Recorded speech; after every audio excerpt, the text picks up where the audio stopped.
భవాని భవాని మా డార్లింగ్ భవాని. మామా ఎప్పుడొచ్చా? ఎయిర్పోర్ట్ లో ఫ్లైట్ దిగి ఆగలేక డైరెక్ట్ గా ఇక్కడికి వచ్చేసి. ఏంటి మామ ఇంత వేడిగా ఉన్నావు? దుబాయ్ లో ఎండలు ఎక్కువ కదే. చిలిపి మామ అన్ని అటకరంగానే మాట్లాడతావు. ఒకసారి నొక్క అయినా ఇక్కడికి వచ్చావేంటి? నువ్వు వచ్చేదాకా ఆగలేకపోయానే. నీ పెదవి కొరికి చాలా రోజులైందే. మామ ఉండు మామా. అబ్బా రావే, ఇంట్లో ఎవరు లేరుగా.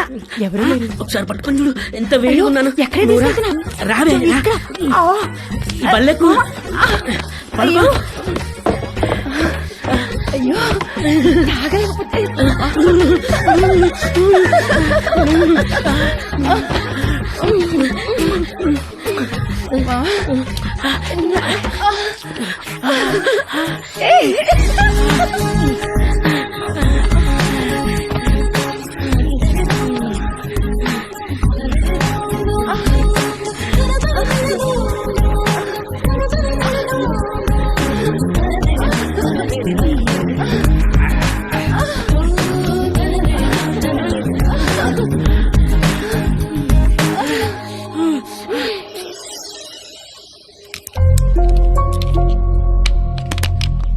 ఎన్ని గంటలకు అపార్ట్మెంట్? 11 కాన్సులేట్కి రమ్మన్నారు సార్. ఫింగర్ ప్రింటింగ్ అవ్వగానే కాల్ చేయండి, వచ్చి మళ్ళీ ఫిక్స్ చేయాలి. Okay sir.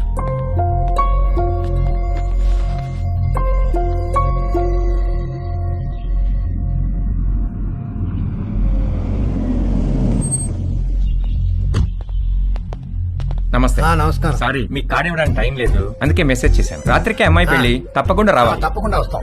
ఏంటి ఇంట్లో సామాన్ తీసుకెళ్ళడానికి వచ్చారా? కాదండి, అమ్మాయి పెళ్లి తాలూకు వెండి సామాన్ అంతా ఇక్కడే ఉండిపోయింది, అవి తీసుకెళ్దామని వచ్చాను. మరి మిగతా సామాన్లు ఎప్పుడు తీసుకెళ్తారు? త్వరలో తీసుకెళ్లిపోతానండి. మరి ఇంటి తాళం? తాళం మేడపైన ఉందండి. ఆ.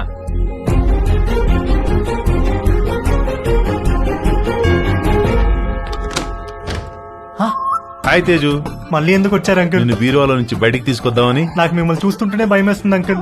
అర్థం చేసుకోగలను, నీ పరిస్థితిలో నేనున్నా. ఇది వీలైనంత త్వరగా తక్కువ నొప్పితో బయటపడాలనుకుంటాను. నాకు కూడా ఎక్కువ టైం లేదు. జస్ట్ ఇన్ అండ్ అవుట్ 5 నిమిషాలు చాలు. ఒక్కసారి మన ఇద్దరం కలిసి ఉంటాం ఊహించి చూడు ఎంత బాగుంటుందో.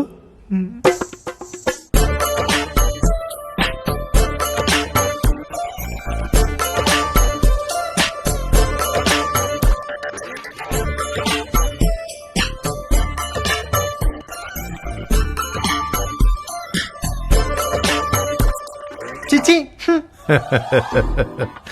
ప్లీజ్ తేజు, ఒక్కసారి నీ ఒళ్ళో నా తల పెట్టుకుని పడుకోవాలనుంది. ఒక్కసారి నా ముక్కుతో నీ ముక్కుని ఆడించాలనుంది.